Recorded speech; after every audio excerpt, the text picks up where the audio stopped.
guys. Welcome back to another episode Doing Life with Dr. Maria. Thank you for joining us today. For those who don't know who I am Dr. Maria. I am a pharmacist by trade and a lifelong learner on purpose. My goal is to educate, inspire, and challenge you to see life from a different perspective. How do I do this? By sharing experiences with others in hopes to empower you to embrace truth and live a purposeful life. Before we get started, please like and subscribe. Y'all, again, like I always say, is come on in. It's going to be a great show. Before I introduce you to our special guest today, hey Mimi, tell us what's fascinating. Hey everybody, it's Mimi here with some fascinating facts and some tips today to try to help you decide if you should take that trip. I'm here today in Wright Square in my city, Savannah, Georgia, downtown Savannah. So, my first tip today, I would tell you to check to see how widespread the virus is in your destination city and make sure there aren't any travel restrictions. If you're traveling by plane, even if you're not a mask wearer, you're going to have to wear a mask on an airplane right now. If possible, I would try to pick a window seat because if you're in the aisle, you're going to have a lot of neighbors while you're on that airplane. So try and pick a window seat. Also, when you're packing your carry-on bag, right now TSA is allowing a 12-ounce hand sanitizer. That's if you can find some hand sanitizer. You can also have disinfectant wipes in your carry-on. So if you can find those two, those are also allowed in your carry-on. All other liquids have to be the 3.4 ounces and below. So for any other questions, also check that TSA website. If your driver's license or state issued ID expired on or after March 1st and you're unable to renew it at your local agency, TSA is making some exceptions. So I would also check their website for those exceptions as well. And just a reminder, beginning October 1st, 2021, every air traveler 18 years of age and older will need a real ID compliant driver's license. And that's the one with the little star in the corner. So check their website again for that information. So another tip that I would give you if you're going to travel to a city that you've not been to before you leave home, I would install the Uber or the Lyft app because a lot of public transportation is limiting how many riders it can use now. So maybe install Uber and Lyft and take a trip in your hometown. That way you're familiar with how to use those rideshare services before you go to a new city, and that way you can see how it really works. Also, museum and theme parks, they do have a capacity now, so you have to do your reservations online. Kind of cuts down a little bit of the spontaneity of saying, oh, let's go here today, but you can maybe, try to plan a little bit ahead. I would also pack some non-perishable snacks because even though restaurants are open, they don't have the same menu options and restaurant hours as they've traditionally had. So maybe go ahead and pack you some snacks, pack some juice and some water, pack some chips, just so in case you get hungry at night, you may not be able to get up and go like you were able to before. My last tip for you is when picking a destination, maybe not settle for one place. Just like I'm in my favorite city, Savannah, Georgia. Just for example, if you're here in Savannah, Hilton Head is just a short car drive away. And also right around the corner from Savannah is Jacksonville. So those are two beautiful cities right around the corner from each other. Also, for example, if you go to Waycross, you can stay at the Lord Walker State Park. Valdossa's down the street, and again, Jacksonville is around the corner. So maybe consider going one place, but make it a cluster trip and travel around that same area and get a couple cities in all at one time. Well, those are all of my fascinating tips for today. I hope you go ahead and take that trip. Because if you can see, if my camera can just pan around right here, Savannah is open. We got the ghost tours going. Everybody's doing their thing here in Savannah. So until next time, y'all stay fascinated. Wow, thank you, Mimi, for those fascinating tips. Now make sure you're practicing social distancing and all safety requirements while traveling. Now y'all, let's get into this room and meet our special guest. Hello, ladies. Hello. Hey, thank you guys so much for joining us today on Dr. Maria. Today, our guests, Dr. Shanita and Dr. Aaron, I'm excited to have you here to really talk about travel and COVID. Like, girl, are you really going on that trip? Like, we really need to know, right? Right. Thanks for having me. Oh, absolutely. It's my pleasure. So let's just kind of start out with, well, Dr. Sheen, to start out with you, tell me a little bit about yourself and how did you get into travel? Sure. I'm a practicing pharmacist, so a pharmacist by trade. Graduated from Xavier University, which is where I met you lovely ladies. And then after that, came back to Houston and completed a pharmacy residency. And it was right after my residency where I started to have the means to travel more. And so I just developed a true passion for traveling. But it got to the point where I was putting itineraries together for other people, recommending things. And I was just, it kind of led me to blogging. And then from that point on, I'm like, okay, I'm doing all these itineraries for people.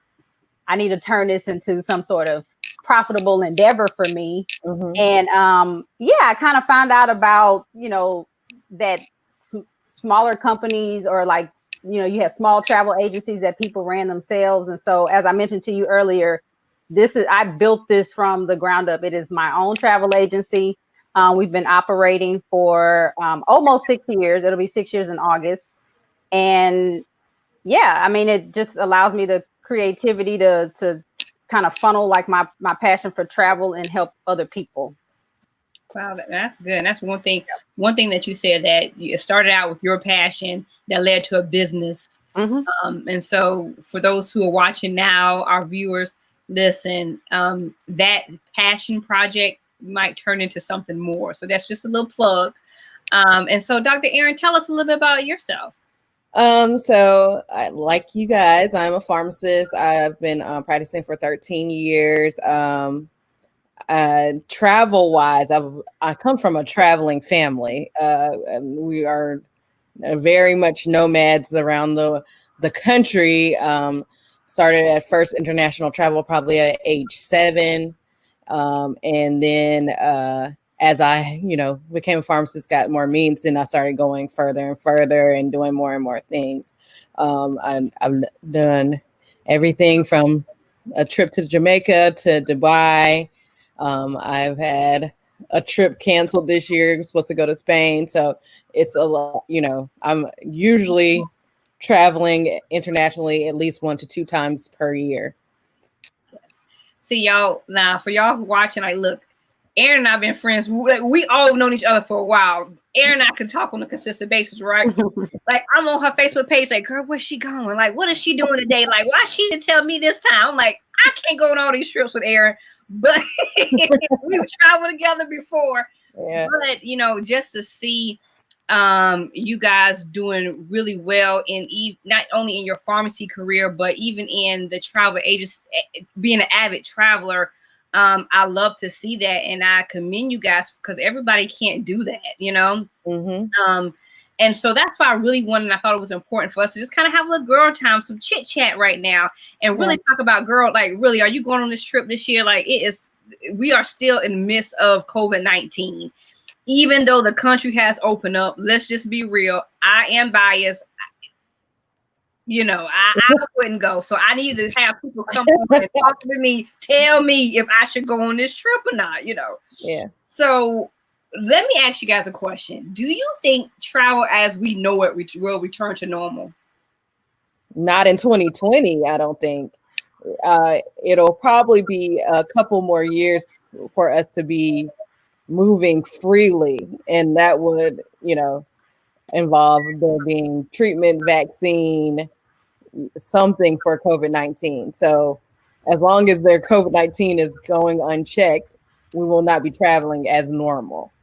Now, post that, it may take some people some time to get over that anxiety that's building up right now. So I would say probably 2 years, before people feel like comfortable enough to travel like they used to. But it's definitely not going to be in this year. I guess I'd agree, Erin. Travel as we know it, I think it's going to change. Period. Like moving forward. So like right now, as she mentioned, this year, probably even next year, highly likely next year. we're just going to have to get used to a new normal. Mm-hmm. There's extreme measures that are implemented at the airports. Aircrafts are, different airlines are implementing social distancing extremes on their aircrafts. I think we're going to continue to see that until there is a vaccine.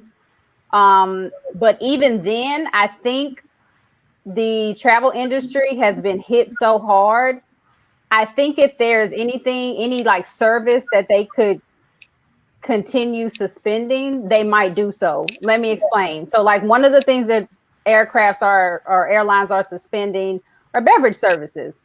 I've had several friends tell me when you board a plane, they'll hand you a plastic bag and it has water in it, hand sanitizer, and one other item. Oh, and snacks like the little, peanuts or chocolates or cookies or whatever.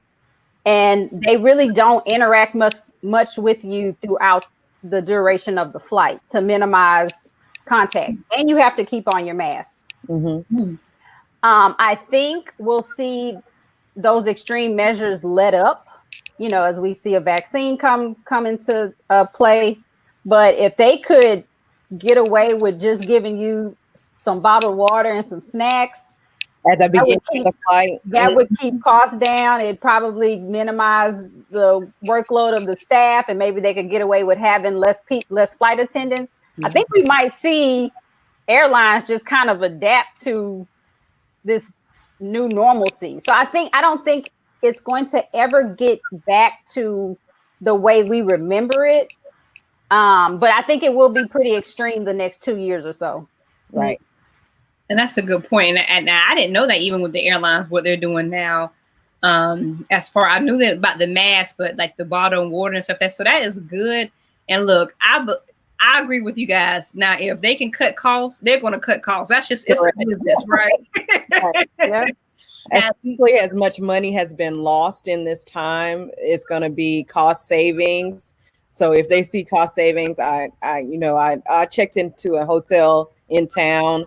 And everything is no room. You're not getting room service. You're not getting housekeeping. So those things are going to be limited, even post vaccine, post treatment time, because they know that they're going to be able to still get you to come in there without those services being provided. Yeah, you know how you can opt for your linens to be changed? You can opt in or out. I bet you can. In the future, could probably opt in or out having housekeeping while you're there. Right. Like if they could get away with not having to pay someone to come and clean your room till you leave, they might make that an option. It's going to save them a lot of money. Yeah. Correct. Yeah. So so now you guys know when you go on this trip. Now don't get upset if you don't have clean towels the next day. This. Okay. Yeah. Like, because this is like the new normal.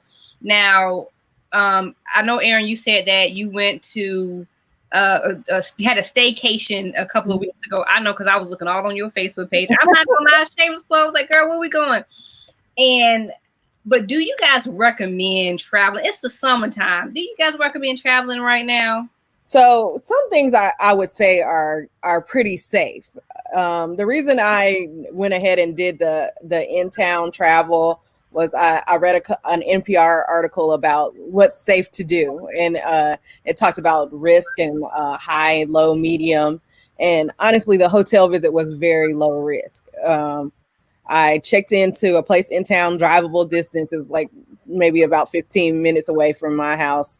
And when I checked in, extremely safe at check-in. The person has on a mask. She like sprayed down my key before she gave it to me.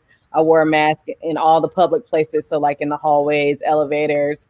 It even recommended like using this part of your finger instead of your point on the elevator. I had my Clorox wipes with me. I wiped down every hard surface inside the room, like the door handles, the bathroom door handles, all the side tables and the tables in the room. I did all that before I like put my stuff down. Like as soon as I got in, and then I went to the pool. That's why I went, because I was craving to like get in some water. So I went to the pool. All the chairs out there were like spaced out 6 feet apart. The pool itself is safe because basically chlorinated water. There's no transmission of anything in there because it's so chlorinated and well taken care of. So that element of it was very safe. I would still like recommend like doing takeout food if you're fine with that. Most of the restaurants inside the hotels are still not open, so you wouldn't even have to think about sitting down at the restaurant. So room service, there was no room service, but you could go downstairs and order food and take it back to your room. So all that I did with a mask on. So the restaurants there would prepare food. You just couldn't go in and sit down. Couldn't go in and sit down. So it was like you were basically picking it up from the bartender. And he also had a mask on. So I felt very comfortable doing that. I don't know how comfortable I feel about getting on a plane at this moment in time. Anything that's drivable, anything where you can control most of the situation, I would say I feel safe doing. Even like going to the beach, if you can drive to a beach, I would recommend it because you can easily socially distance at the beach. You can get into the water. You don't have to be close to people. You can be like self-contained. Yeah. See, I've been scared to go to the beach, and you know I love the beach. Yeah. All the pictures from what we could tell, I'm like, now that's y'all not 6 feet apart. Like, yeah. So like, I know in Florida, they're like, if you're going to a state park, they're only letting half the amount of cars in.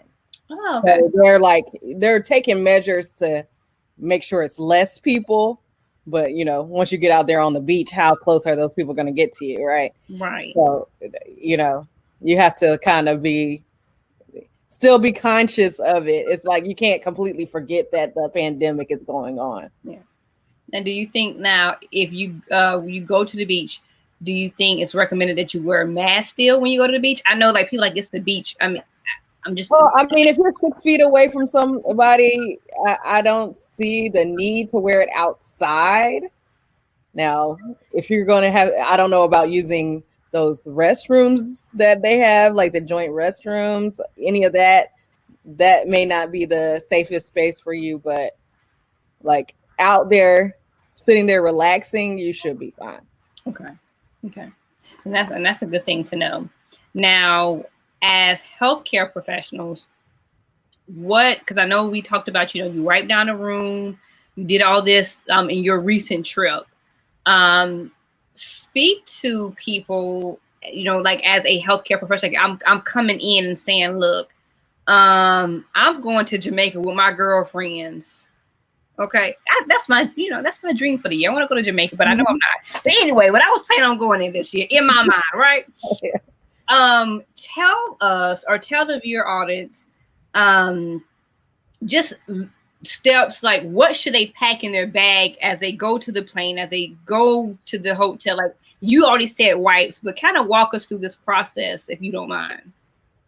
Well, definitely you're going to have your mask, several masks probably.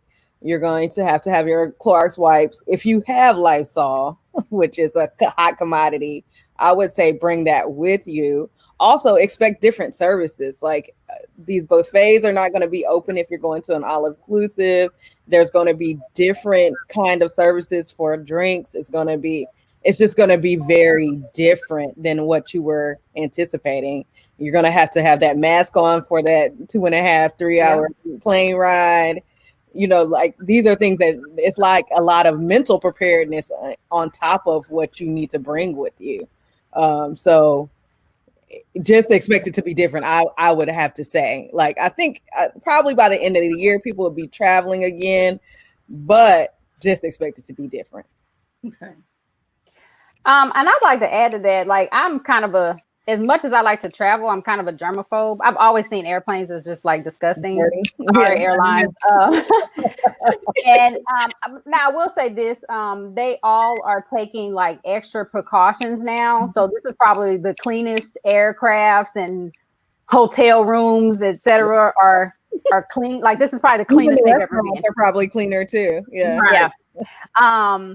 But I would say, and this is kind of my norm, but if you haven't been implementing this, as Aaron said, you're gonna have to wear your mask, but also your keep hand sanitizer on you, because you should be constantly washing your hands during these times. But obviously that isn't always convenient. So the minute you even feel like you've touched something that could be contaminated, like assume everything's contaminated. Correct. The minute you feel like you've touched something contaminated, if you don't have access to washing your hands, then hand sanitizer is a good substitute. But I would say wash your hands any and every chance you get, and just avoid touching your face. And also boost your immune system, which is something you need to do anyway when you travel, because it's compromised. As you're moving around, when you're on the aircraft, the air is just drier. So you need to boost your immune system before traveling anyway. So like load up on airborne, vitamin C.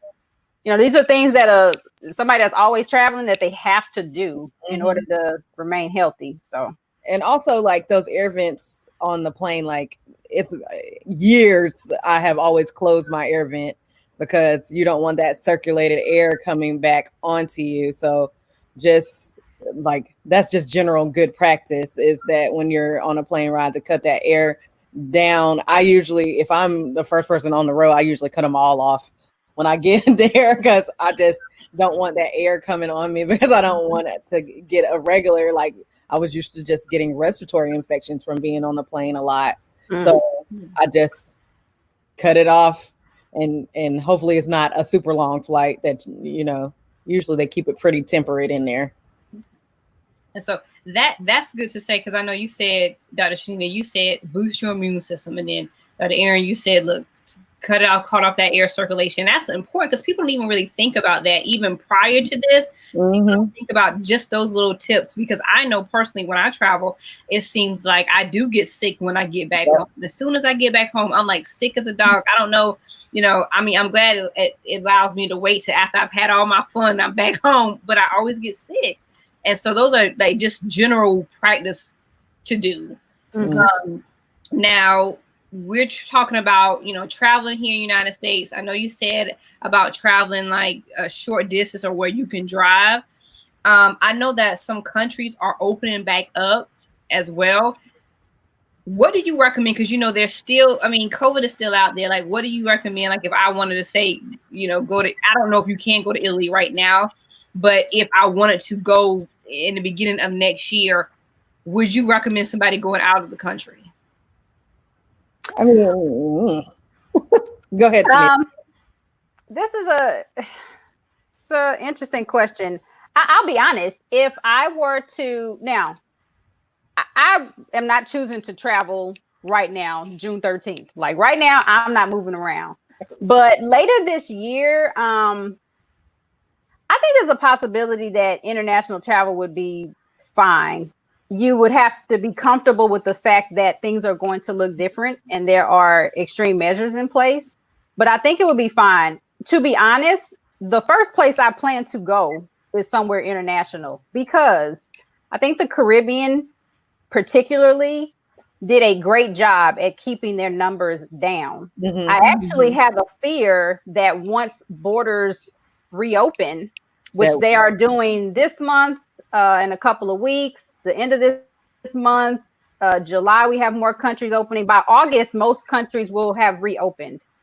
I actually have a fear that certain countries, visitors, did not do a great job. And as we move around, we might potentially infiltrate what they have going on. The Caribbean did a great job. I mean, there's a map that I could send to you guys that it shows how many cases each Caribbean country had. It was like you could count them almost on your hands. It's probably the first place I'll go.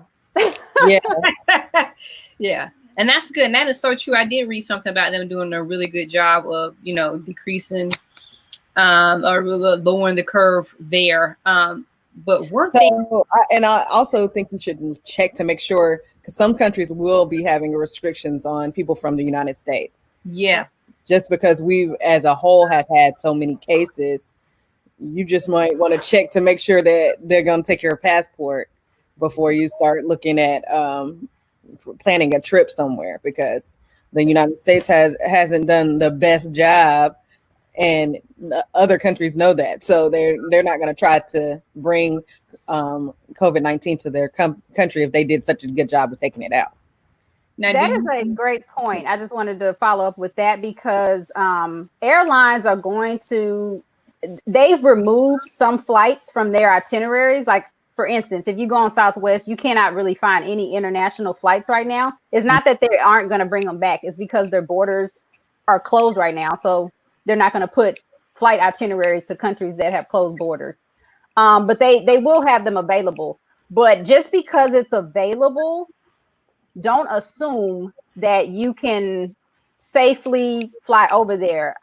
Greece, particularly parts of Italy and other European places, they have said no to the US right now. Their border, when they reopen, we are not on the list of countries that can visit. So just because the flight is available, I would look into the policies that the country that you're wanting to visit, what they have in place. Now, are some of the countries that even if they open back up to the US, are they saying that you have to be in quarantine for so many days, like 14 days? Have y'all seen that as well? If they open up the border and then now we have to be in quarantine? Once they reopen, I haven't seen that. Okay. I have heard now states have implemented that. Hawaii had that in place. I think they still have it in place, if I'm not mistaken. But what I'm seeing is, as I look at the policies of countries reopening, they don't have a self-quarantine in place once they reopen. Okay. And that's good to know. Now, one thing too, in the beginning, because you remember like everybody canceling trips left and right. I remember you said your trip was canceled. So I really want to talk to people how imperative it is to get travel insurance. Can you, Dr. Shanita, explain what travel insurance is and why it is so important to get it? Especially in our community, sometimes I don't need that. We're going on this trip, but I want to make sure, to be honest, right? Just kind of tell us what it is and why it's so important to get it. I am an advocate of travel insurance. I probably started pushing it more as a travel advisor because I learned more about it. It protects your investment. It is not cheap to travel. Like, even if you got an Airbnb and, you got a deal on this and a deal on that, you're buying airfare that's typically non-refundable. You have your luggage to consider. You have valuables in your luggage. Anything can happen before the trip, on the trip. So it protects all of that. So I would definitely say, please consider getting trip protection on your trips. It really does protect against like different aspects of it that you really don't even think about. Where I think a lot of frustration has come into play, you do have to review the terms of your policy. Most, if not all, but I'm just going to say most because I am not I do not work for an insurance company, so I'm not a insurance agent. So I will say most do not cover a pandemic. And that's where a lot of travelers got frustrated. I'm just going to put it out there. Insurance companies make money and bank on the fact that everyone that purchases a policy probably won't actually need to use it. Correct. That's how they have a bucket of money to pay out on claims when people make a claim. That's how they're able to pay out on that. If everyone purchased a policy and then a pandemic happens, every single traveler could file a claim regarding a pandemic, and they would have to give their money back. These companies would go bankrupt. So pandemics are not covered. That's good. That is good to know. I did not know that. Because I was like, why are so many people like so upset? I'm like, did you not get travel insurance? Because I'm asking myself, did they not get travel insurance? but I did not know it didn't cover a pandemic. Yeah, so most of like, especially after like somewhere in March or April, they made sure that you got your money back for airline tickets. Okay. But the people who had prepaid for like, the full trip, they only got the airline money back. They didn't get the rest of their money back. So that is a huge loss for a lot of people. Like if your trip was $3,000, you only got the $500 airline ticket back. Mm-hmm. Yeah. That was not good. But I know people are thinking, okay, well then, COVID's not going anywhere. Then why would I get trip protection? Because there are other, there's different ways to spin this. Okay. So you have a lot of people that as a result of COVID lost their jobs. Mm-hmm. You can file, if you had trip protection, you could file a claim due to loss of wages. That is a covered reason. You can't list COVID, like I'm scared of traveling because of COVID. A fear of travel is not a valid reason to file a claim. They will deny your claim. But as a result of COVID, if you lost your job or fell into hard financial times, then you can file a claim based on those reasons. Yeah. If you were to get sick, so COVID is not a pre-existing medical condition. You contracted it and you got sick. So if you had a policy and you get sick and you can't travel because you actually have it, that would be another reason you could actually file a claim. So it is still good to have, but people need to hear a pandemic is not a covered reason, but you may have residual happenings that occur because of COVID that you could file a claim on. And that's good to know. And so if somebody says, well, where do I go? And I don't know if you mentioned this before, but where do I go to get travel insurance? Like, can I get it through my travel agent or do I get from my homeowners insurance? Like, where do you go to get travel insurance? So yes, you can. I mean, shameless plug. You can contact a travel agent. They have access to a number of different travel agent or travel insurance companies. I have two that I highly recommend. The one that my go-to is one called Allianz, Allianz.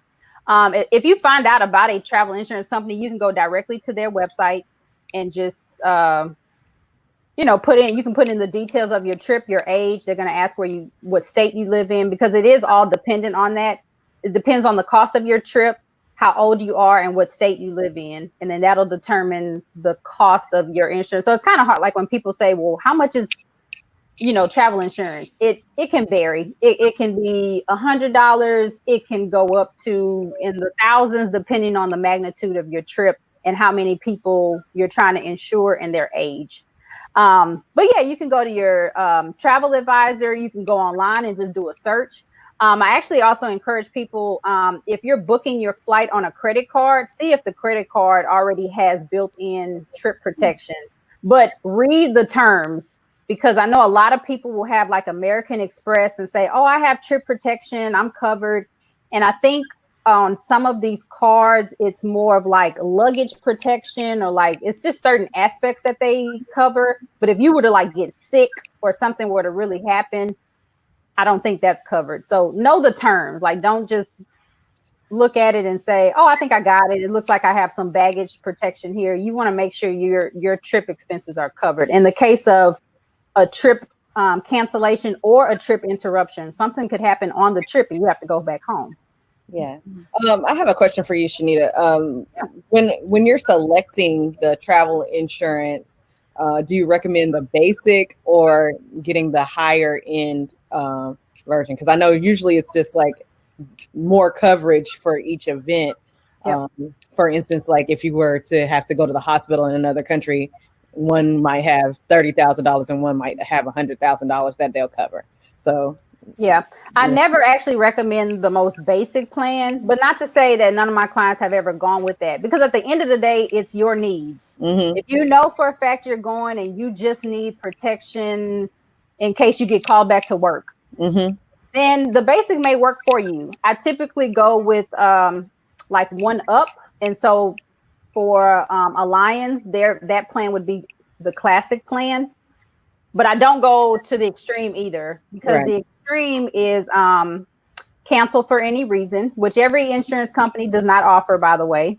But for a cancel for any reason policy covers everything. So if you just kind of have a chaotic life, you have no idea if you're really going to go on a trip or not, that may be an option for you. But even with that, cancel for any reason still has some stipulations. They are much more costly. It's usually a percentage of your trip, your total trip. And when you do file a claim, even though you don't really have to explain the reason why you're canceling, they're only going to reimburse you about 75% of your trip. So everyone thinks I'm going to get a cancel for any reason policy. I'm going to cancel for any reason. I'm going to get all my money back. That's still not the case. Not quite. You get most of it back, but you don't get it all back. Not now. Now that's something new. That is important for you guys listening. You need to, know what plan to get, what's the plan. Talk to them. Let them tell you. Don't, let them. I know we have salespeople. They're going to try to sell you the highest plan, but in some instances, but work with a reliable travel agent, and so they can direct you to the right people to go to, the right insurance to go to, because that's important. Like, I've seen so many people lose money on trips within the last couple of months. I'm like, man, it just, my heart hurts for them just to see that happening. Especially like if you travel, if you have 3 or 4 trips planned, throughout the year. And speaking of that, when you have 3 and 4 trips planned, look into getting an annual policy. So you're not insuring every single trip. You actually save a lot more money if you just get a insurance like a policy for the year that covers all of your trips. Wow. As someone that does a lot of traveling, Erin, just invest in an annual policy. That sounds good. Yeah, look at that. We learning every day, okay? Look at it as soon as we get out of here. You like, you sound about to do it right now. Now, I know too that a lot of tour sites are being closed, and I know price and social distancing. How can, or what would you recommend people with kids, or even not even with kids, like what would you recommend people do to still have that travel experience with their mask on, so it won't be such a trip that's, let me back up. We already are emotional during this time, right? Like, I know me personally, I might have 5 emotions in one day because there's so much going on. For someone who's traveling right now in this time, who says like, okay, I have to put on my mask, I have to wash my hands, I have to remember all this stuff going on this trip.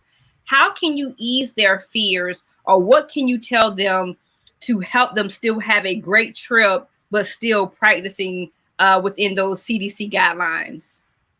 Well, I would say number one, safety is your highest concern. And then also select based on what you feel like you're going to need to do. Like, a lot of people, especially in Atlanta, have been like going to like nature trips where you can walk around at a state park, see some waterfalls, something where you won't have to have so many restrictions for you to have fun. I.e., you're not going to have your mask on the whole time you're there. You're not even really touching anything. So you wouldn't have to be washing your hands, and, so whatever you can do to make you feel a little bit more normal, if that's a concern, select the place based on that. But if you're going somewhere else, so safety is your primary concern. That's good. I'd have to agree. I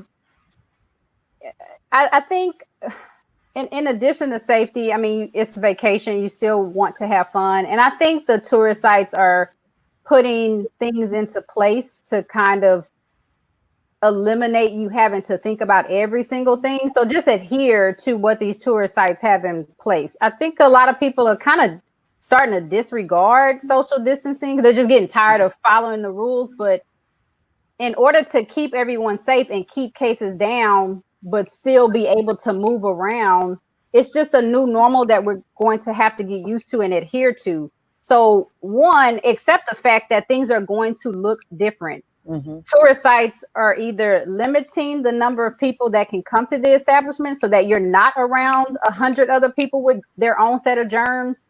They're also limiting their hours, but this is to cut back on the number of people that are congregating. So just kind of roll with that, and then continue to implement, great hygiene techniques that you should already be doing anyway. So if you touch something, it's fine. It's not the end of the world. Just go wash your hands and don't touch your face. Like if you know you touched something, you don't have to panic. Just go find a bathroom or pull out your hand sanitizer and avoid touching areas where you could infect yourself. Yeah. So it's safety and it's fun. Right. Absolutely. No need to panic, right? Right. No need to panic. And okay, so this is I gotta talk about this now. Now we know the crew, everybody likes to go on a cruise. Everybody loves, that's the thing, right? But we also know, even with my research, the CDC says that cruise ships have the highest risk or one of the highest risks to get COVID-19. What would you tell people in this time who say, like, I want to go on a cruise? We go on a cruise every summer for our family vacation. We going again. What would you tell them about going on cruises during this time? Now is not the time. Right. So one of my canceled trips was a cruise. We were supposed to go on a Disney cruise at the beginning of April. And we had been wanting to go on this cruise for like 3 years and finally had the time and money to go. But instead, they gave you the option of just, delaying your cruise, but we got our money back. Just because I don't know if we're gonna. You had like 15 months to rebook, but I don't know if we're gonna be able to do it in 15 months. So we just got our money back for that one because it's a Disney cruise, which is probably the cleanest, safest one of the cruise lines. And I still didn't feel confident that we would be able to go back within 15 months. It's understandable. Now, Dr. Shanita, do you have something to add to that too?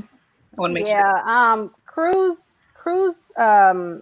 The cruise industry definitely got a chokehold with this COVID-19. I mean, the travel industry got hit hard, period. But if you want to kind of break it down, the cruise industry is struggling right now. They anticipate that they are going to start selling in July, August. I think August is one of the earliest that I've heard. I really don't actually see that happening. But we'll see. I don't work for a cruise line. There are some extreme measures that they're going to have to put into place. I mean, the bottom line is it is a floating hotel. So it's just people in too close quarters. And can you imagine like having to wear your mask pretty much probably the whole time with the exception of your cabin? Yeah. You're going to play. What they have all kind of stuff on the playing games, the casinos, the shows. The shows you're gonna have on a mask the whole time. Public eating areas, and I think they're going to eliminate buffets. I don't even think that's going to be an option. That's going to be a little different. I don't know if it's going to be where it's just like sit down menus. But even then, I feel like you're going to have to wear your mask while in that area, and I don't know if you're supposed to pull it up and eat. I have no idea. How's that gonna work? How's it gonna work, right? Yeah. So cruising, and I have family members. They are diehard cruisers. I just don't see it happening anytime soon. They anticipate they'll restart in August. I just don't know. Okay. Yeah, the good thing about it right now is they're letting you cancel like the day before the trip. So if you were to book one between now and the end of the year, you could cancel. If you're not even if it's like the last minute, you can cancel the day before. So that's the good thing about it. But just, I would say, don't get your hopes up if you book, because it might really get shut down.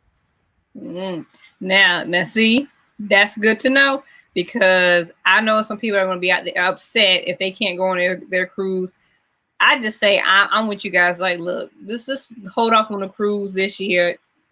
Get on Zoom, put on you some music. I mean, I don't know, do something different, okay? Yeah. I mean, I know you want to. I know people want to travel, and I think, like, I was reading an article today about quarantine fatigue, and people are just really not practicing social distancing anymore because they're just tired of it. People are over it. I understand, because some days I feel like that myself.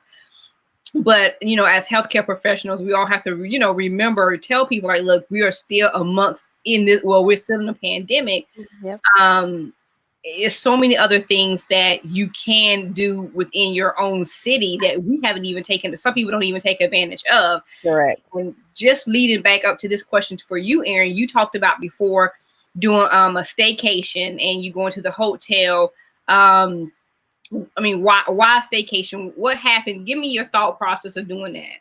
Well, I had, because of all my canceled trips, I have been working. Like, I have been working non-stop, and I'm used to having like a real break. Like, so I decided that I was going to take a week off of work just for my own mental health, because, you know, we're working in a pandemic in healthcare. So it's like I just needed a break from my stressful life, period. And then because I live with my family, I needed a break from that too. Like, we were having way too much together time, being together all the time. So I just needed something where I was going to be like, make myself feel like I had actually done what I usually do, which is have a trip, you know? So that's why I chose to do the staycation. And like I said, I chose the hotel based on how nice their pool was. And then there was a couple of other places that had nice pools, but the hotels weren't even open. So I selected based on the pool, based on the brand. Each brand has different guidelines on stuff that they're doing to make sure you're safe. Like the way you were able to check in, you know, even what's open, like most of the major brands. I stayed at an Omni, but I also got communication from Marriott's. But they all are doing something to make sure you feel safe while you're there. So you know, check that out as well if you're trying to decide. And then just making sure that it was something that I could drive to. It was just like, you know, a mini break. So I could have gone probably about 2 or 3 hours away, but since I live in Atlanta, thankfully I could just go 15 minutes away and feel like I was actually on vacation. And that's a good thing. And then I did they had the bar open, so I had a mixed drink. I could turn my international music on so I could get a little island feel. So I did a little bit more to make me feel more like I had been transformed into the Caribbean. I'm doing me a staycation. Yes, I don't plan on going anywhere till maybe the fall. I actually do have a group trip planned for the fall, and we're just kind of monitoring it. And I'm like, hey, right now we still going, but my birthday is in August. I'm doing a staycation. Yeah, I would recommend it. It was a good break. I felt so relaxed, and you know, we work in healthcare, so it hasn't been relaxing. That's right, to say the least. Yeah, and even to piggyback on that, because I know, like you said, you're gonna do a staycation, and you did one. And this is not even with COVID. How important is it to take a break with your mental health? Because I see that you go on a trip every so many months. Is that why you go on so many trips, just to make sure you kind of refresh and renew? Like, it's a combination of relaxing, learning new things, opening your mind to new and different things, and just having fun. Like, you know, that's a primary focus for me, is to have some fun and enjoyment in my life. So anything that does that. So even though we've been shut down, I've been having things to have fun like we've all had, but it's a time to, if you go by yourself, if you go with your friends, if you go with your family, it's a time to connect without the outside world. I mean, your everyday world coming down on you. So you get to see something new and then experience something new and connect with your people. And now that's good. Connecting with your people, see something new, do something new. Because I think everybody, I believe, this is my philosophy, that everyone should be a lifelong learner. And traveling is part of the learning process. Mm-hmm. You get to experience things that you probably would never experience here in the United States. Now, Dr. Shanita, you said that kind of piggyback or reeling back in, you talked about this was your passion at first, and you found yourself doing itineraries for other people. And then you're like, wait a minute, this could be a business. Can you talk us through this process? Because there could be someone on here that is thinking about being an entrepreneur, or they have a passion, but it could be more. Could you kind of give them some advice? Sure.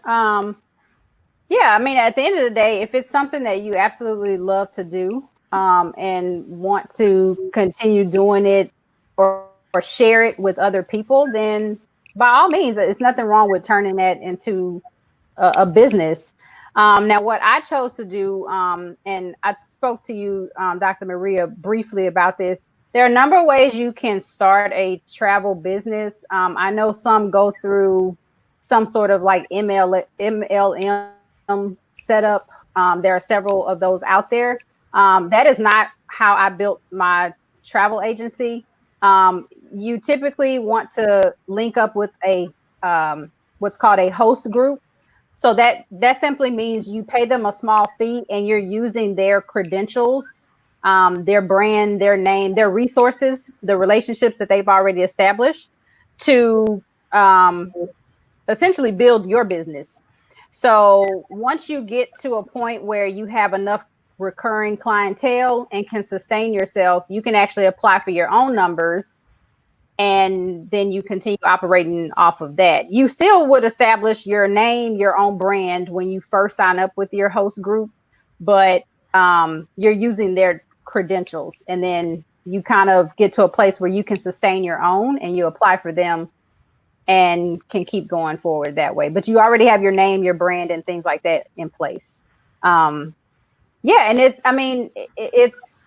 it's a joy. The one thing you have to remember though is there's the fun part of it that got you to want to turn it into a business, but then you also have to realize there are like technicalities, and like I had to learn lingo, and I work with different suppliers, and it's a lot of contracts involved that I don't like. I do not like the contract part of it, but that all kind of comes with it. So be realistic about it. It's not going to all be like fun, and I just get to write itineraries for people. Like you're operating with people's money now, so there's a business portion to it as well. And that's good when you say there's a business portion, you working with people money. And I think you gave a realistic view of everything, because I think you see like people like start a business and get so much money in 90 days. I'm like, well, what business is this? Because I'm trying I mean, it's just it's a marathon. I heard somebody say that earlier today. It's a marathon. You're going through this. So I think that's really realistic for you to even say that it's not always going to be fun, but the contracts and everything else. Yeah, it's a journey. Listen, I'm almost 6 years in the game. I know the suppliers I like to work with. I know exactly when it comes to destinations and picking places for my clients, I have in the bag, but the logistics of like terms and conditions, and we still have things that come up and travelers want to just cancel and hey, I don't want to go anymore, and it's like, yeah, that's not how it works. So there is a component of it that is not fun, but hopefully that pales in comparison to the part that is fun. So most of my clients are happy with their trips. I love seeing their vacation. I end up going where they go, or vice versa. They'll see where I've been somewhere and then they want to go. But there's still that component of just operating a business that you have to deal with. Yeah, and that's a good point. And with that being said too, and I know we're about to close out. Erin, I know you travel a lot with your girlfriends. Do you ever go on trips with like a different group, or do you allow people like to come in and go on your trips? Because y'all are always like deep when y'all go on trips. Yeah. So this upcoming year, I'm going with a group that is not people that I know. So that'll be my first time doing that. I'm supposed to be going to Bali in like about a year from now. So hopefully I can go. But it's with a group of just other women, and it'll be probably about I think 3 people I know did pay, but it's a group of 30. So it'll be a new experience for me. I'm excited because it's somewhere that none of us have ever been before, and it's a long trip, like 11-day trip. So so that is one of the reasons that I went with the group that was already established, because that was a lot of like planning. Yeah. So most of my trips have been between like 4 and 6 days. When we went to Dubai, I think I was there like 8 days, but like when you get down up to 10 and 11, like that's, and we're moving locations. We're not in the same place the whole time. That it starts getting to be a lot of That's a lot of planning, a lot of collecting, a lot of, travel arrangements. So that's why I chose for this trip to, definitely go with this larger group. When you're having 4 days, 6 days, all inclusives, when you have an all inclusive, you don't have to plan anything. You basically go there and they have stuff going on. You just jump into whatever they got going on. When you go somewhere a little bit more obscure, you got a plan. So like we went to Martinique with a large group of 14 people, but they were all my friends and family. But we had to like plan our days out, plan our food out, because it's much more remote. It's not like they own, like the place we were in only had like 3 restaurants. So you gotta feed yourself in between there. So you have to, it gets to be a lot the more out there you go. Like it's easy when you're going to the everyday places, like I would say like it's like kind of like an elementary school level, then you get to the middle school level, then you get to high school level, and then you graduate to college and above, because the elementary is like a cruise or a all-inclusive resort, because you don't have to, there's no thinking. You just decide where you want to go and then they give you everything. But once you start having to decide food, lodging, activities, activities, it gets more and more. So once I got to the higher level, I definitely needed somebody to look at for me. So that's why we're for the longer trip. I just don't see how I would have been able to do it without going with a large group. Now, Bali is amazing. Yeah, I can't wait. I'm like every day, like, come on, don't mess me up. Now, how did you find the group going to Bali? How did you find it? So one of my friends had gone on a trip with this lady before, and she was like, it's all just women. So if you want to pay it's a discounted rate to pay today just for the deposit. So I just paid the deposit that day. So, and then I invited a couple more people. I think people can still get on, because I think a couple people falling off. So it's probably like 25 over 30 people now. But the trip is a sizable amount, but we're paying over time. So it was just, once you learn how to, your people around you want to travel, then they invite you. So then, all you got to do is go on one trip, and then you start getting invites from random people like, hey, I know you like to go here, so come on this trip with me. That is very true. Because international travel is different. And once you start getting that bug, you just want to get further and further and go into more and more interesting places. So the people who keep going up with you, it gets fewer and fewer going up. So then you kind of like congregate together once you get up to a higher level of going places. So that's what you just, and I know people who just meet people through travel groups. There's quite a few of them on Facebook, and they just get on trips because they know that person's going there. You can't let the fact that you don't know anybody that's going keep you from going. If you really, because that's how you stay at home all the time. So if you really want to do it, you gotta just take the leap and just do it. Yeah. Well, I need to be in somebody's suitcase. I'm going. I am going, right? But I see, you guys travel so much, and it's just to see you experience the world through your eyes. Even, I don't travel as much, but just to see it, just I love it. I'm like, when I'm going on a trip, I call you all the time, Aaron. Like, where we going this time? We can make it happen in 2021. We are right. And so, but